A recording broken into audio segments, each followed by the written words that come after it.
C'est la nouvelle à retenir ce matin. Israël a frappé le Hezbollah en plein cœur. L'armée israélienne annonce l'élimination de Hassan Nasrallah, le numéro 1 de la milice chiite libanaise. On va tout de suite prendre la direction du Liban où nous attend notre correspondante Patricia Coder. Est-ce que côté libanais, on confirme la disparition, l'élimination de Hassan Nasrallah, ou est-ce qu'elle bruisse en tout cas au sein de la population libanaise? La population libanaise a su dès hier soir à 9 heures, nous avons su, parce qu'il y avait trois informations très différentes. L'une de l'armée israélienne qui disait il peut pas échapper à ce que nous avons fait. Et il y avait l'armée libanaise, la sûreté libanaise hier à 9 heures soir, à 21 heures, qui disait on n'a aucune information sur Hassan Nasrallah, on attend.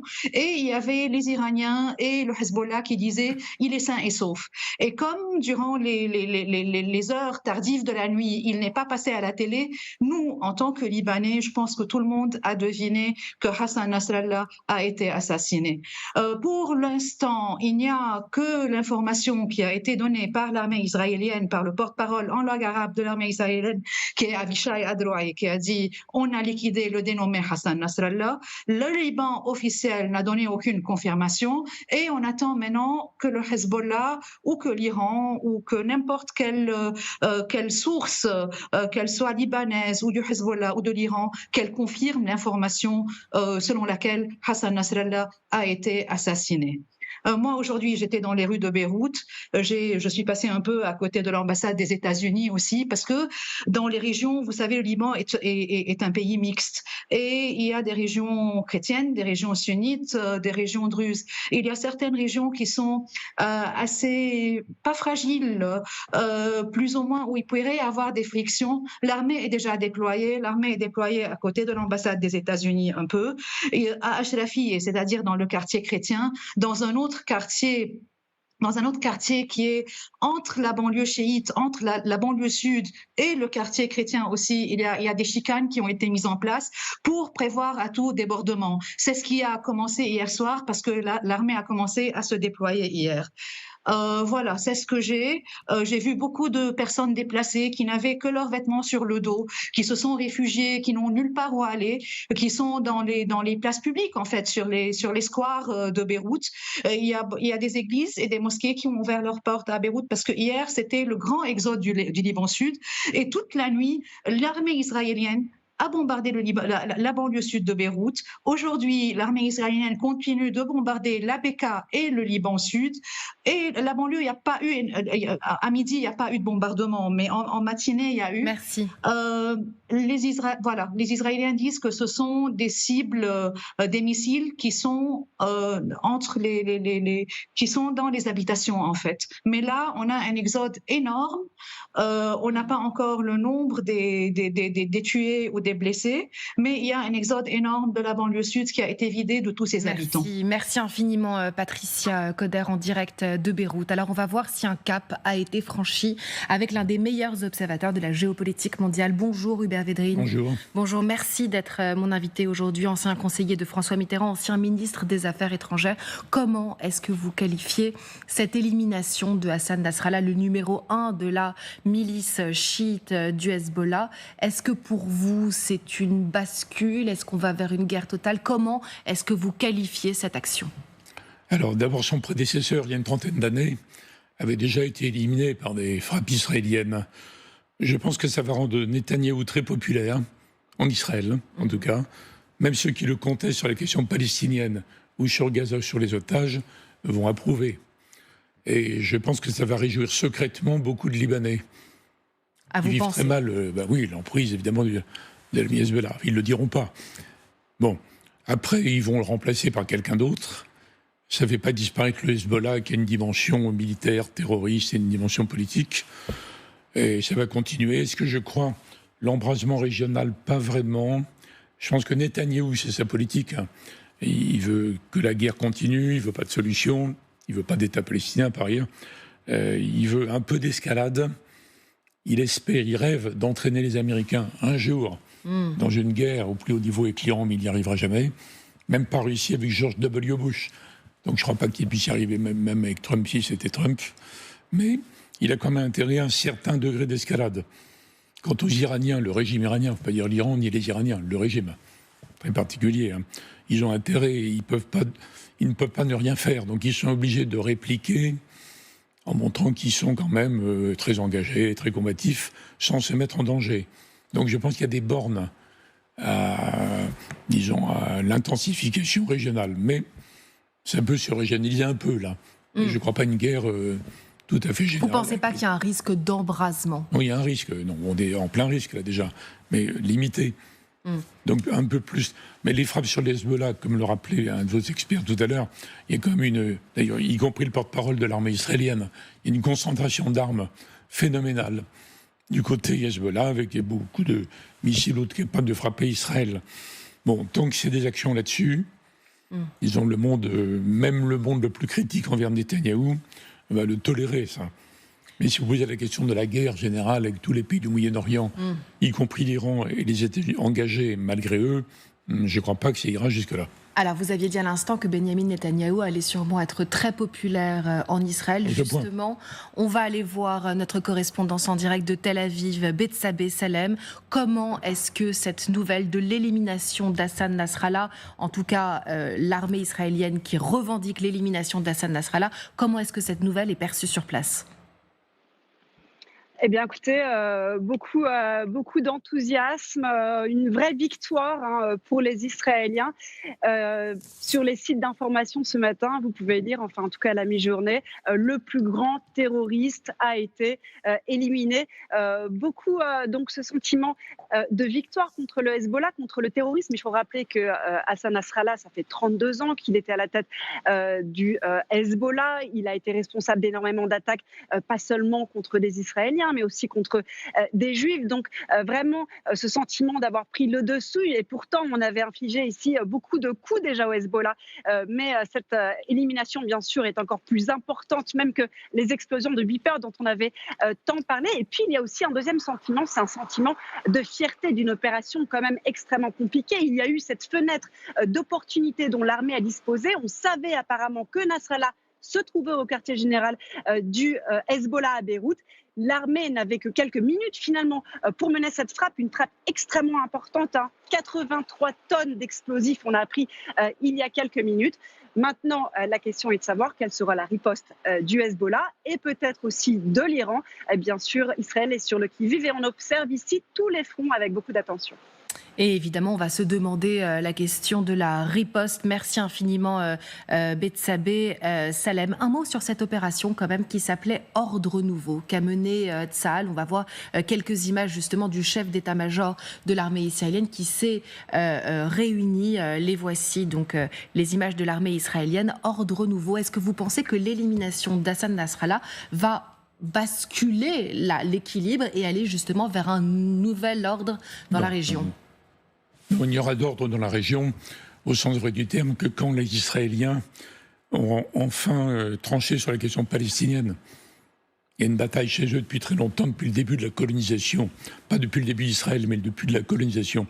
En 1967, où le général de Gaulle avait très bien prédit l'engrenage qui allait suivre entre ceux qui se résignent, malgré tout, à ce qu'il y ait un État palestinien, petit, démilitarisé, etc., et ceux qui ne se résignent pas. Alors Netanyahou, depuis une quinzaine d'années, surtout depuis 10-12 ans, il dit « je vais vous protéger de l'Iran ». Bon, le monde entier comprend. Et avec moi, il n'y aura jamais d'État palestinien. Donc c'est la vraie coupure. Tout le reste en découle. Tout le reste en découle.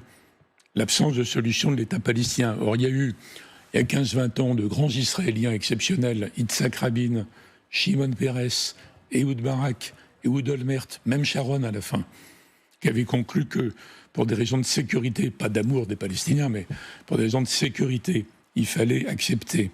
Bon, et après, ça a basculé pour des raisons de changement de l'électorat, d'ailleurs.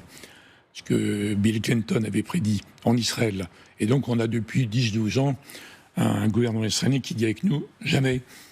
D'où d'ailleurs les reproches faits, pas par le camp de la paix, qui sont des idéalistes remarquables, beaucoup d'anciens militaires, minoritaires, mais même par des anciens premiers comme Ehud Barak, que Netanyahou a tout fait pour qu'il n'y ait jamais d'interlocuteur palestinien crédible, honorable. Donc il y a tout un débat en Israël, dont on ne parle pas tellement, les événements sont frappants là, dans l'immédiat, mais qui a la vraie origine de l'ensemble. Donc pas d'ordre. Pas d'ordre nouveau pour vous. Dans le Moyen-Orient. Et vous sous-entendez même que peut-être Benyamin Netanyahou ouvrirait ce nouveau front, ou en tout cas ferait... Non. Il incarne l'inverse. Non, par contre, dans l'immédiat, réduire la menace du Hezbollah par rapport à Israël, bien sûr, tout le monde va applaudir. Même les plus anti-Netanyahou. C'est normal. Si on était en Israël, on raisonnerait comme ça. Est-ce que vous pensez que justement ça prouve la force des services israéliens? On a vu quand même qu'il y a eu l'opération des beepers, des pagers, là maintenant l'élimination assez précise. Est-ce que c'est vraiment un coup de force d'Israël? Non, c'est pas un coup de force, c'est une opération très bonne, ça suppose beaucoup de renseignements. La vraie question, c'est pas l'aspect technologique. Et même de l'infiltration. Oui, bon. Comment savait-il qu'il était là? C'est ça la question. Encore une fois, mais ça ne règle pas la question de fond. Dans les partisans d'un compromis territorial palestinien, il y a beaucoup d'anciens chefs des services. Parce que les chefs des services, les chefs de l'armée, ils sont durs, mais ils sont souvent réalistes en même temps. Donc c'est pas du tout des excités, c'est pas du tout comme les partenaires dans le gouvernement de Netanyahou qui veulent virer physiquement tous les Palestiniens, comme dans les guerres indiennes aux États-Unis. Bon, ils ne sont pas du tout comme ça en général. Donc, écoutez ce qu'ils disent, c'est toujours assez mesuré en plus. Hein, les porte-paroles, les chefs des services. Donc c'est un élément positif, cette partie-là de la société israélienne. Ah bon, on est dans l'immédiat, je sais, la question c'est est-ce que Hezbollah, ils vont envoyer un maximum de missiles sur Israël? Bon, ils doivent savoir, ils ont des protections, l'Iran va rouler les mécaniques, mais ils ne vont pas jouer la grande escalade. Voilà pourquoi ça n'annonce pas un ordre comme si les problèmes du Moyen-Orient avaient été réglés, enfin, à mon avis.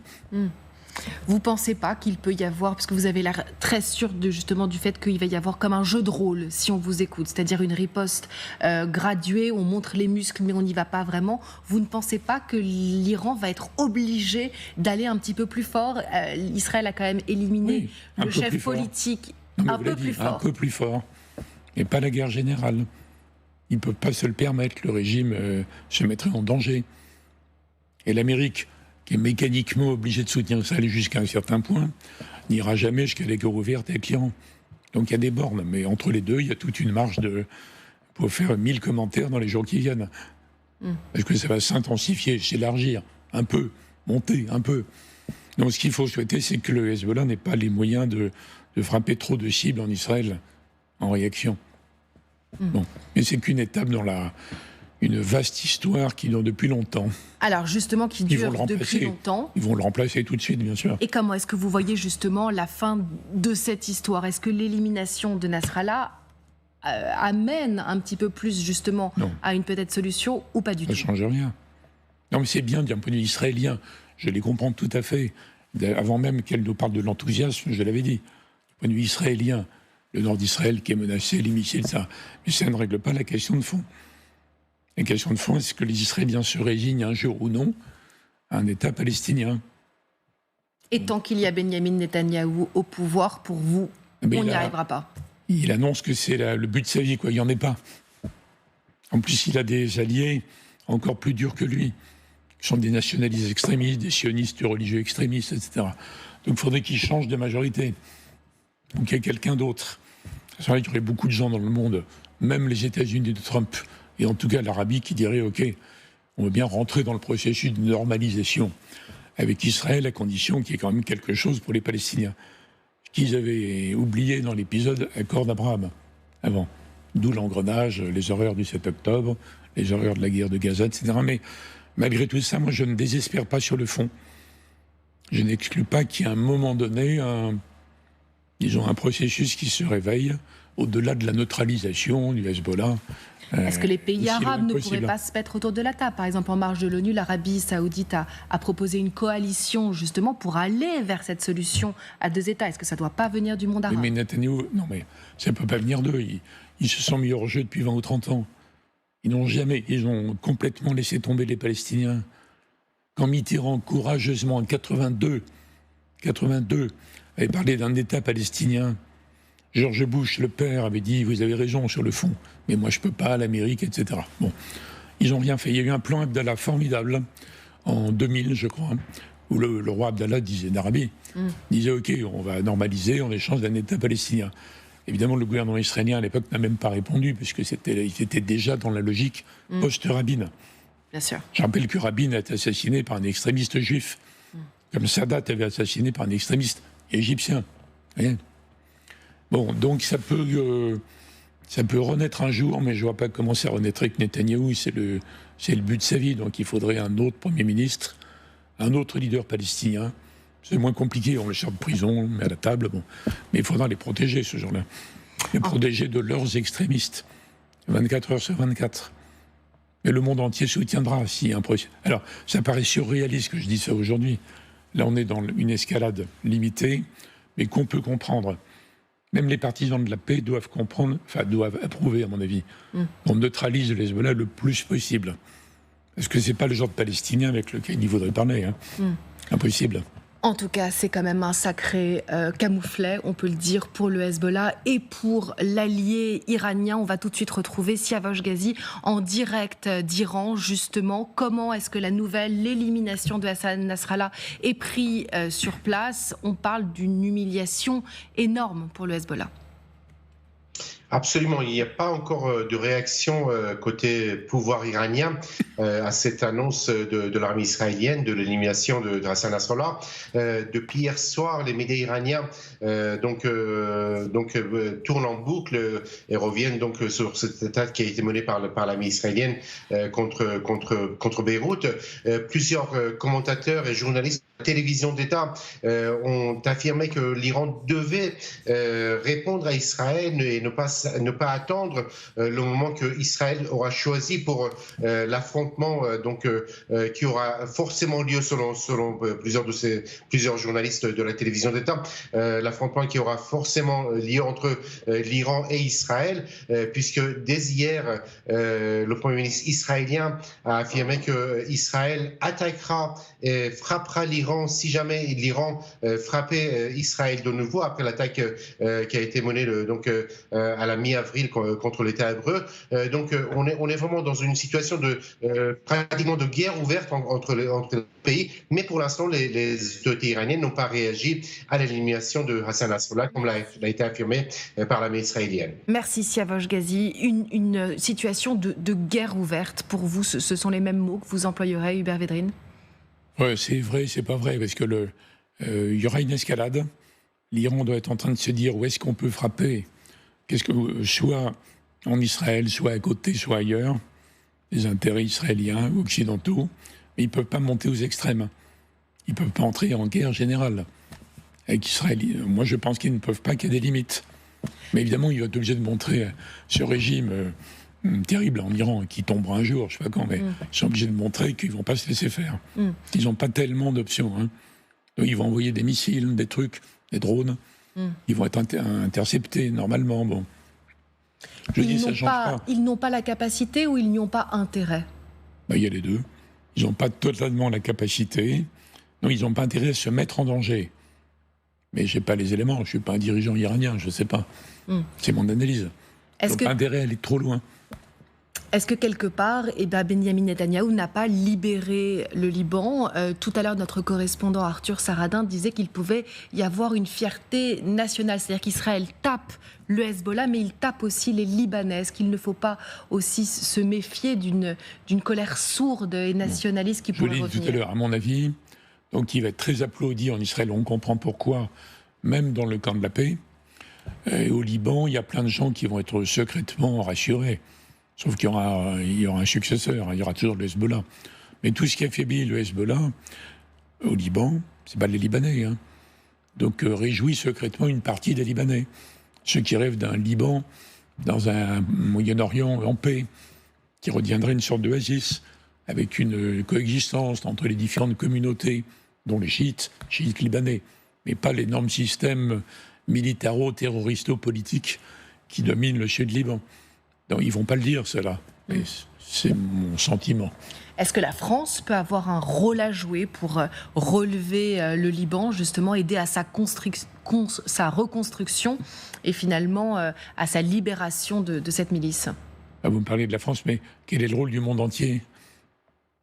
Quels sont les pays qui jouent un rôle là? Aucun. Aucun pays au monde n'a d'influence sur Israël.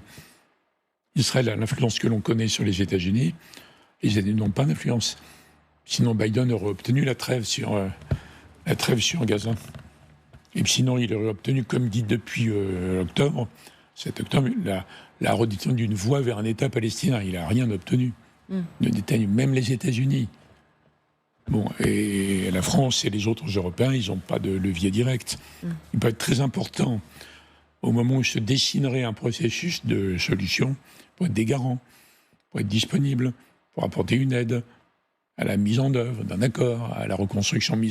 Ils n'ont pas les leviers de force pour changer la France, ni les autres Européens, ni aucun autre pays. Vous le voyez d'ailleurs.